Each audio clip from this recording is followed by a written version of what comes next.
So yan mga ka-Promdi, pang 10 days nga nitong ating talong no after transplant. At ngayon po ginagahukan po natin. Yung paggagahok po no, yung nililinisan po natin yung paligid nung ating pong pananim at binubungkalan po natin ng lupa sa gilid at pinapataasan po natin. Dahil yan po no, hindi pa po kasi natin siya natudlingan dahil hindi na natin siya naararo at mano-mano pong pagbubutas ang ginawa po natin. Pero pagka po yan ay malaki na, lalo pagpasok ng tag-ulan, kakanalan po natin yan, kaya parang patudling na po ang magiging itsura niya. Pasamantala yan, tsaga-tsaga ginagahukan po natin. So napakalaking bagay po ano ng proseso po na ito kapag nagahukan po natin at nagamasan po ang ating tanim, gaya po nitong tanim po natin na talong. Dahil kapag po yan ay ating nagamasan, syempre mas makaka-absorb po ng maganda na mga nutrition po no yung ating mga halaman, dahil wala po siyang kaagaw. Pagka kasi masyado ng maraming damo at na overpower po sila,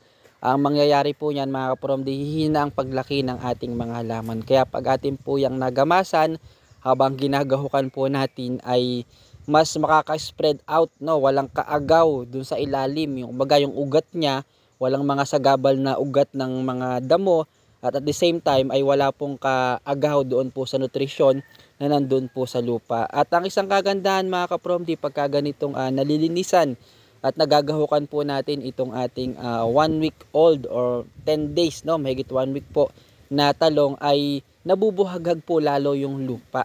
Tamang tama po yan dahil mamaya po mag-a-apply po tayo ng pataba no. Nung nakaraan nag-spray po tayo ng organic fertilizer, pero mamaya po ay maglalagay naman po tayo, magdidilig tayo ng urea no.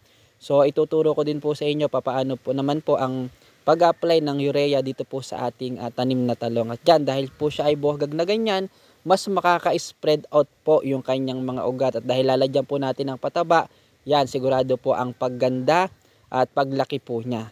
So ganyan mga ka-Promdi, yung pong ating video dito sa ginawa po nating paggagahok ng ating mga talong. At tuloy-tuloy po tayo mag-update. Antabayanan nyo po at samahan nyo din kaming manalangin na sana sa awa at tulong ng Diyos ay maging maganda at makapag-ani tayo ng marami dito sa ating mga talong, para mas marami po tayong mapakinabangan. Yun, for more tayong updates, follow nyo po ako.